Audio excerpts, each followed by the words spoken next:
What's up, Michigan State fans? It's Jacob Platznaker back with another episode of the Michigan State Spartans Insider Podcast. It's now our podcast for Wednesday, May 13th, 2026. Some news on Tuesday coming out because now we know the home and away games for Michigan State basketball coming out in the Big Ten season next year. And again, a couple of takeaways, and I guess we can just kind of break it down for you guys right here, right now. I have the list. That's why I'm looking off screen a little bit here. I guess I'll just rattle it off. Again, there are three teams that you are going to play twice, home and away. Those three teams are Michigan, Maryland, and Nebraska. And then again, you have let's see, it is seven teams that you play one time, one split down the middle between home and away games. Only coming to the Breslin Center is Minnesota, Oregon, Penn State, Purdue, Rutgers, Washington, Wisconsin, and then only road games are against Illinois, Indiana, Iowa, Northwestern, Ohio State, UCLA, and USC. So, what what does this mean? I mean, again, this is a legitimately important reveal these days because it matters. The location of the game obviously matters a ton in college basketball. And since you only play three of the 17 other teams in the conference twice, that draw between home and away matters. Because I don't really need to go too much into why home court advantage in college basketball means a ton, because again, refs tend to give the home team a better whistle. There's the crowd noise, the intimidation factor, just familiarity with the baskets and everything in the arena. Like all that contributes to a home court advantage. But like how do I feel about this? And I will say I don't think this is a great draw. I'll break it down again, starting with the two play opponents. First of all, you're playing Michigan twice. Again, Michigan is going to be good again next year. Will they be national championship good again? I don't know. They could be. They could be. You've got Cadeau coming back, and they've got Brandon McCoy, one of the top recruits in the country, coming in next year. I haven't really thought too much about them, but you'd have to imagine Dusty May there to stay. Probably going to have a pretty good team next year. Nebraska is a team that'll probably be good again next year. They beat Michigan State and Lincoln last season. That was a rowdy atmosphere. They've got Price Sanford coming back. He was first team All Big Ten, sixth man of the year. Braden Frager is coming back. They were 4 seed last year. They were in the Sweet 16. Nebraska's good now at basketball. I think normally you look at Michigan, Nebraska, Maryland, you would not be intimidated. These days it's a little different. Maryland was not good last season. That is going to change. I don't know how good they're going to be. They have, I believe, 6 incoming transfers and 4 incoming freshmen. So just off the bat, right there, you have 10 new players joining your roster. That's going to be a challenge for Buzz Williams in his second year as the head coach at Maryland after he came from what was it, Texas A&M. But Maryland was pretty bad last year. They were second to last in the Big Ten. Michigan State walloped them by 43 points at the Breslin Center. Like that game was a laugher, as much as of a laugher as it gets. But again, it's a totally new roster for Maryland, and it's going to be a much better roster. Their transfer portal class on 3, which factors in outgoing transfers and incoming transfers, is 21st in the country, and I believe it was like 5th or 6th in the Big Ten. Their incoming high school class, which again not factored into the transfer portal class, is ranked 9th on 24/7 Sports. They've got a 5-star coming in, some other guys coming in next season. So it's an improved, new and improved roster in the second year for their regime down there. So again, we don't know how good Maryland's going to be. They could still not be good, but they're going to be better than last season. But the main reason you kind of look at this and you're like, is the road schedule. It is much stronger, I think, than the home one. You look at the home one, like Minnesota doesn't worry. You want to play the bad teams on the road. You want to have those good teams to be coming to the Breslin Center. At home, like you've got Minnesota, okay. You got Oregon, Penn State, Purdue's good. Rutgers, Washington, Wisconsin, decent most years, but again, team that you generally you're not losing a ton of sleep over, necessarily. Road games, Different story. Different story. Illinois coming off a Final Four appearance last year. Again, Brad Underwood's had they're a machine now. They're not they haven't won a championship or anything like Michigan has. Again, you're playing Michigan twice. You're one of only three teams that has to do that. Obviously, you can't cry foul play or anything on that for obvious reasons, but that still is a major factor on the roster. But Illinois is a team. MSU's beaten Illinois a handful of times in a row. But you can only do that so much. Again, Illinois Final Four team last year. Indiana, it will be interesting on the road again. MSU won at Assembly Hall last season. But again, Indiana's loaded up in the portal. If you remember earlier in the transfer portal cycle, the two names everyone was kind of paying attention to was Aiden Sherrill. That was kind of the guy everyone wanted.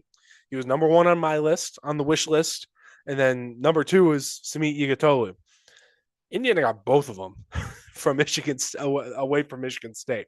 You'll have Sherrill playing the four there and Yigitolu at the five. I don't know a ton about what Indiana has elsewhere because again they basically have a whole new roster coming in as well. But Indiana, you'd have to imagine, has the donor support as one of the very least used to be a college basketball blue blood. I don't necessarily know if you consider them that these days with the lack of success and everything. But Indiana still, they have some name power. And even with their recent football success, you'd have to imagine there's enough people that care about Indiana basketball for them to have some deep pockets, which they have shown this offseason. Iowa is a team I can only imagine getting better under Ben McCollum because that dude just wins. He's won Division II national championships. He won it. His 1 year at Drake, he got them to the round of 32, and he goes to Iowa. That was a totally different team. When they came to the Breslin Center, they were overmatched, but they got better as the year went on. They made the Elite Eight as a 9th seed. Again, made the Elite Eight. So there's an upward trajectory coming for the Hawkeyes. They already extended Ben McCollum to like 2033 or something, locked him down. But I don't know a ton about Iowa's roster at this very moment. I might have to do some dives on that in the future. But Iowa's a program that you'd like to play them at home maybe a little more. Northwestern, you're feeling fine. That'll probably be a neutral site game normally when you're going down to Evanston. Very drivable. Ohio State, okay, another one. Not as you don't slide past as much as we're doing with Northwestern here. But again, Jake Diebler's a guy with maybe some questions. He got them to the tournament last year, but I think Ohio State passed up a shot to get a run at Dusty May to promote internally with Jake Diebler. And again, it's not really up to the standard that Ohio State has had in the past. There's been some really good. I do remember watching some really, really good Ohio State teams back when I was younger. Again, the Aaron Kraft teams and everything right there. But again, playing them on the road, tough. That'll be a quad one game. Then you've got the LA teams, UCLA and USC. Two more, again, tougher games. You're already going across the country. You'd imagine those two games will be back to back. It'll just be one fell swoop to Los Angeles. They did this 2 years ago, and they went 0-2. They lost 3 Big Ten games in 2024 and 25, and 2 of them were in that LA trip. It's kind of crazy when you think about it because UCLA and USC were not that good that year. USC beat them first, and then UCLA was like a last second, like off it putback or something like that. But UCLA, another team, I'm just kind of generalizing a little bit here. I'm not an expert on their roster build and everything, but UCLA, from what I'm hearing, they're looking good for next year. USC, I've heard, has a lot of talent coming in. I can't give you names right now, but that is like I've heard like, oh, USC could make some noise next year. Expanded tournament and everything too. Who knows these days? But the away schedule is a lot tougher than the home schedule. You just look at the home schedule, and like only Purdue and Wisconsin impress you, like at all. Away schedule, there's Northwestern is the only one where I'm like kind of passing it up as far as a road game goes. You would much rather have the home and away only games be flipped, and I think the home and away, the three 2-play teams that you're talking about here, all 3 of them can be challenging opponents next year, and you already know that 2 of them probably are going to be very, very difficult. So this is a really tough schedule for Michigan State. But we already kind of know this. I mean, the Big Ten's only getting better. 18 teams now in the conference. with the expanded tournament, you're probably looking at every year you're going to have 11 or 12 teams making the big dance. It means a little less than it did in the past, but you're going to see some insane amount of bids coming out of this conference. I mean, if you're just an average team these days in the Big Ten, you're going to be safely in the tournament. You go 10-10, you are not sweating anything. If you go 10-10 in the conference play, you are not worrying at all on Selection Sunday, especially with expansion and everything. Again, 2020, 21, the COVID year, MSU got in at 9-11 in the conference, and that was before the expansion added 8 more teams. But again, MSU was a bit of a unique circumstance that year because they beat Michigan, Illinois, and Ohio State, who were all top 2 teams or top 2 seeds in like the final weeks. That's what got them in. They almost got a bye that year. If you look at the old seed list, they're the very first team that missed not having to go to Dayton. So if it was a 64 team field, they would have gotten in and not had to do the playing game, which obviously they lost to UCLA, and UCLA went on to make the Final Four. Um, but I mean, with the non-conference schedule too, I think this could really be one of the toughest schedules in years.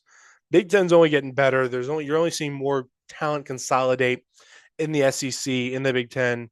The Big East is getting weaker. The ACC outside of Duke is pretty weak. Big East outside of UConn and St. John's, I guess. But ACC is pretty weak these days.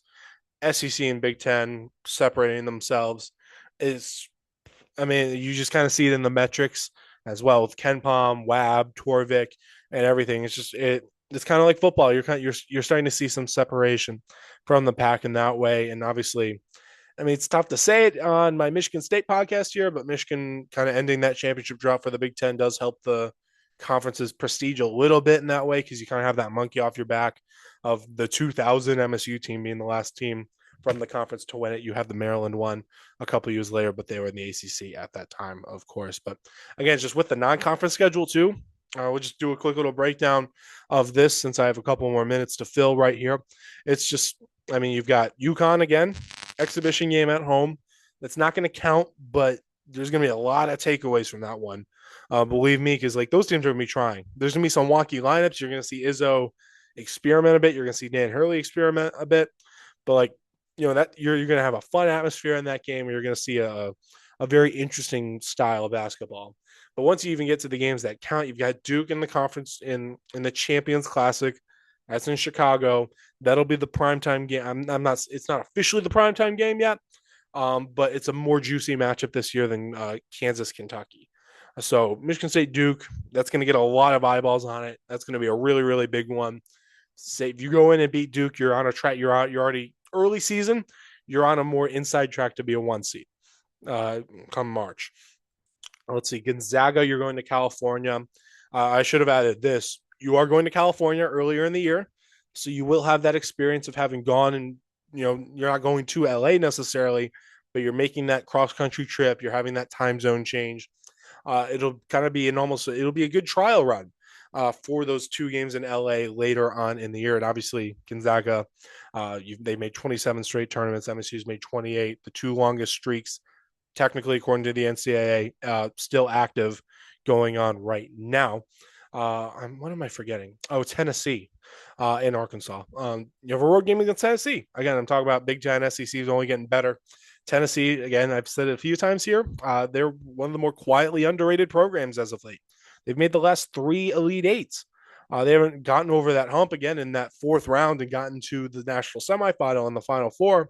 But Rick Barnes, hey, he's cooking something down there. I don't know a ton about Tennessee's situation as well. Again, I have to kind of do some more research here for the future, but we'll cross that bridge when we get to it. But it's a road game against an SEC team. Tennessee's atmosphere, from whenever I watched, it's kind of come up on ESPN whenever I've watched. It's been good atmospheres. You're not getting, I'm dissing Northwestern here a little bit, but it's not going to be a neutral site game, basically like when MSU goes to Northwestern this coming season at whatsoever. Arkansas on Thanksgiving. Obviously, that's another standout one. They were supposed to go to Arkansas this coming year, but they'll actually go to Fayetteville another year down in the line. Again, Arkansas came to Michigan State last season, nearly won. It was a 3-point result. Arkansas made the Sweet 16 as well, I'm pretty sure. But they've gotten better each year that John Calipari has been there. And that'll be on Thanksgiving. That's going to be your most watched regular season game of the year. It'll be more people are going to be watching that game than they will be watching the Michigan State games, maybe combined, maybe. But again, the Michigan State North Carolina game got 6.5 million viewers last season. It's right after the Lions game. That is the plan. How many of those? It's generally the hope is that people stay on their TVs after the NFL game that does like 45 million viewers. You generally, again, giant TV event going on right here. But going to be a ton of people watching that game, so it's great exposure for the program, and it's in Detroit, so you get another friendly crowd. But yeah, that kind of sums up my thoughts. You can find my initial reaction for when this news dropped at Michigan State Spartans on SI or at SpartanNation.com. But there'll be more podcasting content coming your way very, very soon. Signing off, though, I'm Joe Katsunika. I'll see you guys around.